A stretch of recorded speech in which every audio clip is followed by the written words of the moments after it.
Is MSTR's iPhone moment actually here? This is in reference to a comment that Michael Saylor made on the earnings call of Strategy, talking about the issuance of STRC, or Stretch, which is a variable rate preferred instrument that is intended to be pegged near or at $100 share price. And he said that this is the iPhone moment for Strategy, as saying this is sort of the killer app. This is the moment where we have created a product that will become as profitable as the iPhone was and is for Apple, but in relation to what they are calling digital credit with these preferred instruments. So I'm going to explore some recent developments that has happened with the STRC product and some future potential for the Bitcoin acquisition, and if this really is the killer product that Strategy has created.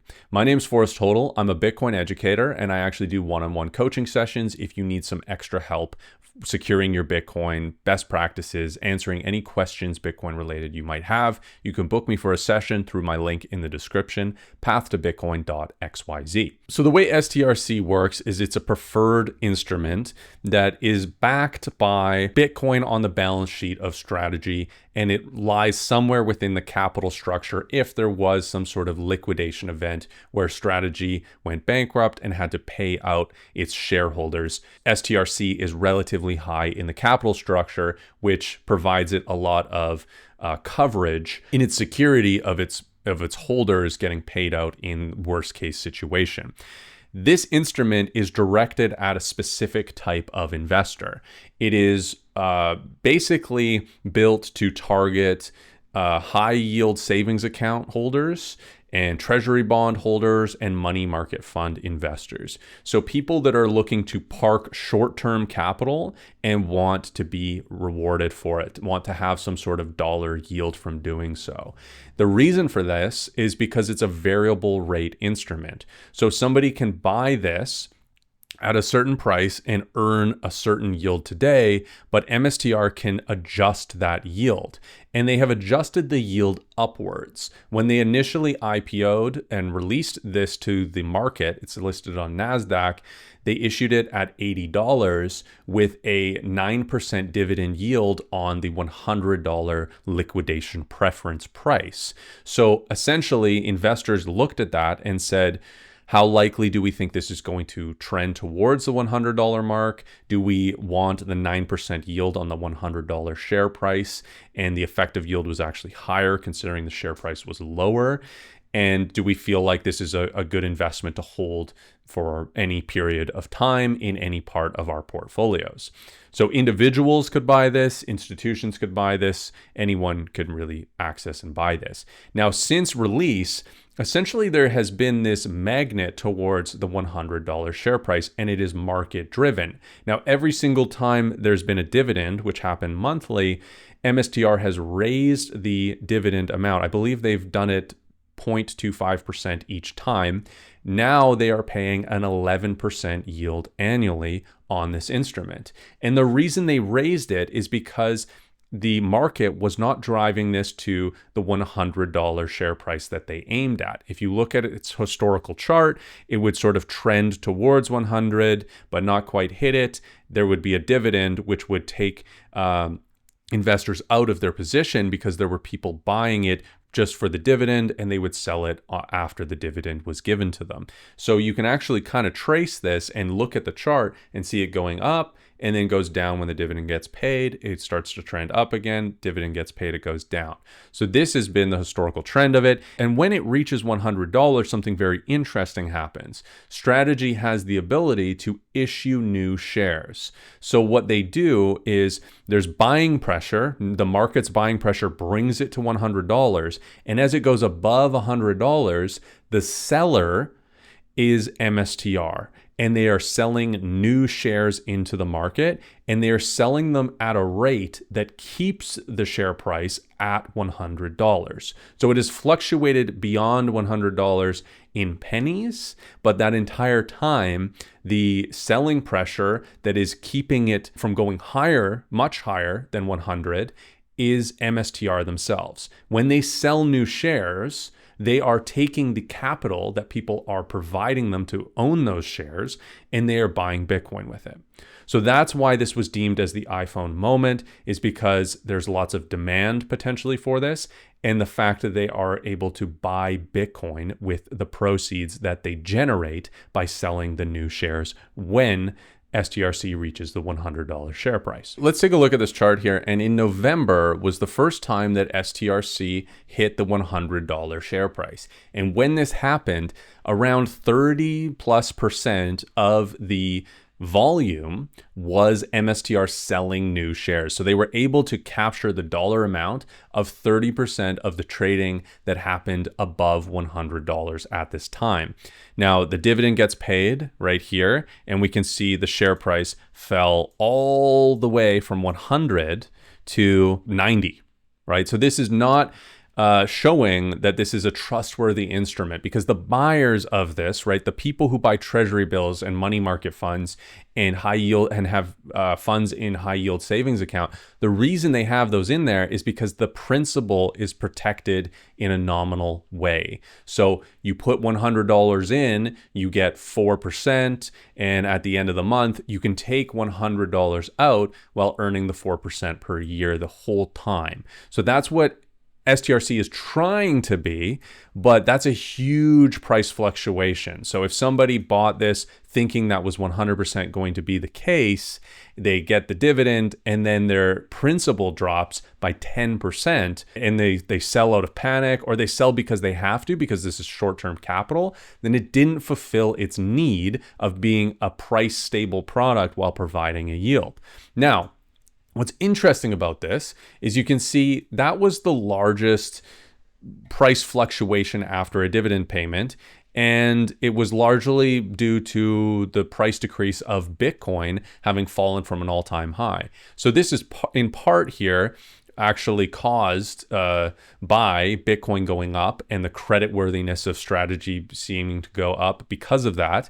And so STRC hit $100 in value, and MSTR printed 30% new shares of the trading volume above 100. And then when it decoupled, MSTR is not selling any new shares. They raise the dividend to entice more buyers because the effective yield is higher.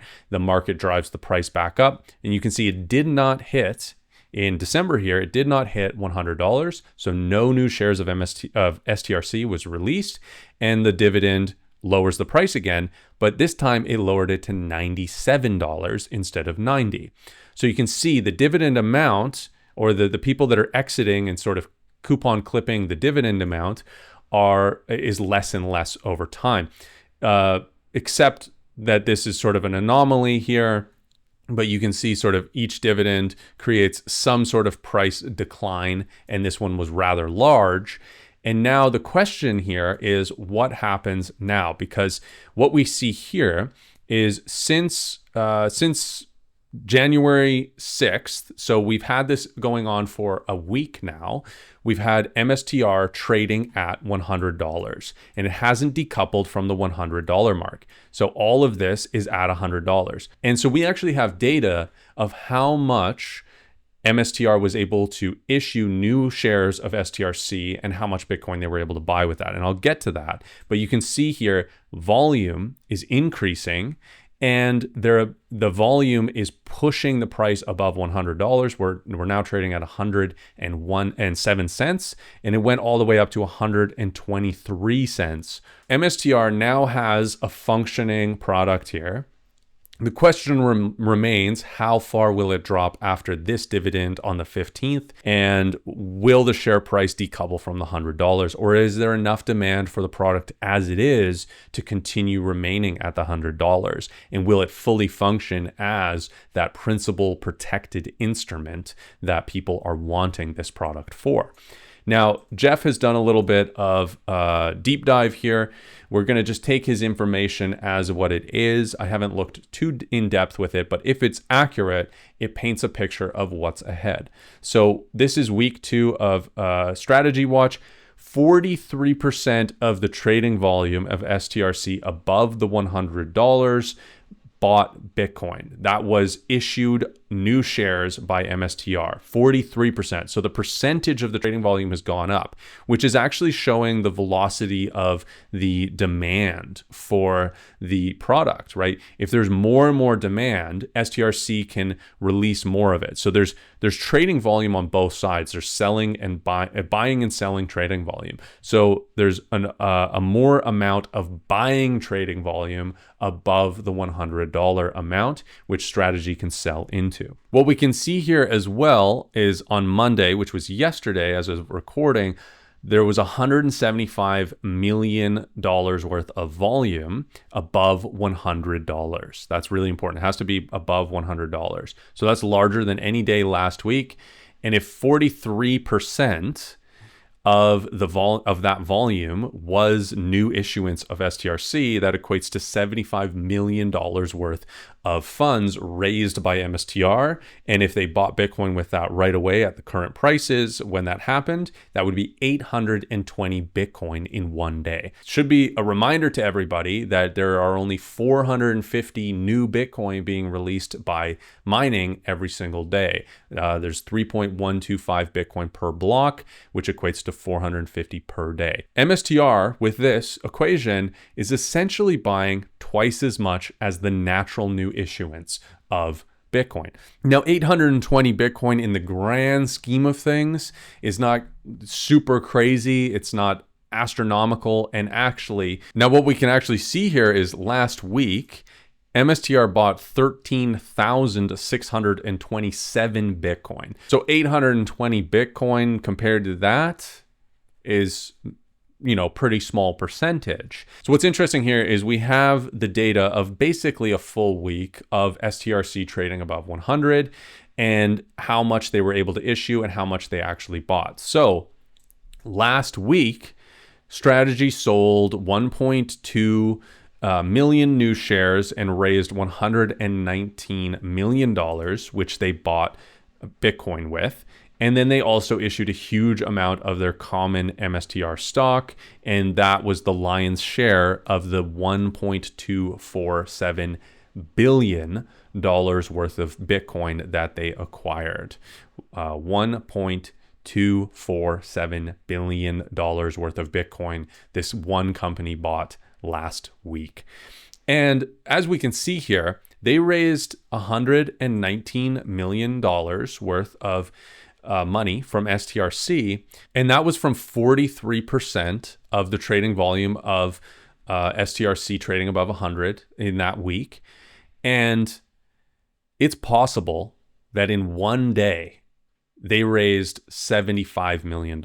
So this is something that is increasing. This is something where as this gets more stable, as the dividend yield is high enough to keep people holding the stock, as there's more demand for it above the $100 share price, that is a new avenue of MSTR being able to tap into a new investor type that is funding their Bitcoin acquisition. And what's interesting about this is if you think about what their preferred product is offering, this is something with high stability, with low volatility, that is offering a dollar-denominated yield. This is something that people will want in a Bitcoin bear market. This is something people will want in uncertain times. This is something that people want with short-term capital, which is what it's designed for, but potentially long-term capital too, as people just want their principal to be protected and they can earn an 11% yield on that relatively safely, compared to all the other risks that you might have to engage in to get a comparable yield. And that might not even be dollar denominated and paid out to you, which could be less effective. For instance, the S&P 500 over a certain period of time returns around a 10 to 12% return annually. So you could invest in 500 companies where only 8 of them are any decent and the rest are sort of moving along with fiat debasement and cheap capital and crappy locked-in products that aren't innovating and creating more value. Or you could buy this equity from Strategy and earn 11% onward. Now it's variable in both ways. So the 11%, it's highly likely that it's going to go up or stay the same unless strategy says, well, we have enough demand for STRC at the current rates, and we can actually get cheaper capital if we lower the rates. That should be seen as a risk. We're not sure how likely that is, but they could lower the rates as well. And that would happen if they deemed the demand was high enough at the current rates, and they would lower the rates as opposed to issuing more and more shares. Now, strategy is making the bet here by issuing this that Bitcoin is going to appreciate faster and more than 11% over a given period of time. Strategy is handling the short-term volatility of Bitcoin and holding it for a very long time and issuing an asset that does not have the same short-term volatility as Bitcoin, but has a high return compared to other assets in the same field. Again, treasury bonds, high yield savings accounts, and so on. So this is a really interesting product, but it should be known that MSTR is making the bet, right? They are selling this product. They are selling this product and buying Bitcoin. So if you believe in Bitcoin's long-term vision, if you can have a time horizon that is longer than a month, a year, a couple years, then you should, as a retail trader, consider your options here. So personally, STRC is not appealing to me. That's because I don't need dividend yield. But that's because I don't need fiat yield in the short term. If I was retired, that could be a different story. If I had to have some capital on the side in cash, that could be a different story. But for me, I believe in the long-term vision of Bitcoin as much as MSTR does. So I would rather hold Bitcoin on that trade. That's the trade that you're making. Do I get short-term, more guaranteed, less volatile, less principal risk with something like STRC? Or do I take the potential risk and handle the short-term volatility of Bitcoin for potential outsized purchasing power exchange rate returns? That's the question you should be asking yourself. And you should know that there's a reason that MSTR is issuing this and buying Bitcoin. They believe in Bitcoin. They believe that Bitcoin is going to outperform the 11% that it costs them to raise capital through this issuance of this instrument to buy Bitcoin. So I would personally be on that side of the trade of holding Bitcoin. But again, that's me, a young person in earning years, having earning potential, and I don't need the sort of fixed equity bond-like component of this equity instrument. The other thing that should be known here is this is a bid for Bitcoin. If this increases, if this product becomes more and more popular, if it becomes more and more stable, right? If it doesn't decouple as much, or if it stops decoupling at all, this is a constant bid on Bitcoin from a new investor pool that is buying this asset, STRC, and indirectly funding the acquisition of Bitcoin, and it is being concentrated and held by MSTR. So it's a very, very interesting predicament that's happening here. I think this is potentially the iPhone moment. And a lot of people were knocking that and saying, well, look, it's decoupled. It has way more volatility than people could handle that are buying money markets and treasury bills. But as we can see, this has been a proving ground of time, and it's taken a little while, but it hasn't taken that long to get to a level of relative stability. And yeah, I'm not counting my chickens before they hatch. I'm not declaring victory. I don't suppose to know what's going to happen on the 15th when people that are in this for the dividend, the ex-dividend date, decide to exit or don't decide to exit. I don't know how much it will decouple. I don't know when it will regain its $100 price. That isn't guaranteed, but they have that variable rate where they could increase the rate to push it back up there higher. None of this is guaranteed. Nothing in the future ever is guaranteed. The only thing that I could say is relatively guaranteed, and I know that that's sort of a contradictory concept, but that is currency debasement. And with currency debasement comes the need for non-inflationary scarce assets and a neutral monetary network that cannot be inflated. And of course, that is Bitcoin. That is the vision of Bitcoin. That is why we hold Bitcoin. So if you do want to hold Bitcoin, I do have a link for Bitcoin Well. It's the best Bitcoin exchange in my opinion. It's the one that I use. It's the last one you will ever use because everything on it works properly. And it's Bitcoin only, non-custodial. And if you use my link, you'll get some free Bitcoin on sign up. So check that out. Again, my coaching link if you need some extra help with Bitcoin or have any questions about anything Bitcoin related. And also I have a link for the cold card, which is my preferred Bitcoin wallet. I have a 5% discount link for the Start9 to run your own Bitcoin node and home server, and 5% off of graphene privacy phones, and 15% off of the Stampseed kit, which is a way to preserve your seed phrase for future generations. Thanks everyone for watching this video. If you have any questions about STRC, feel free to drop them in the comment section, and we'll see you on the next episode of Bitcoin, Not Crypto.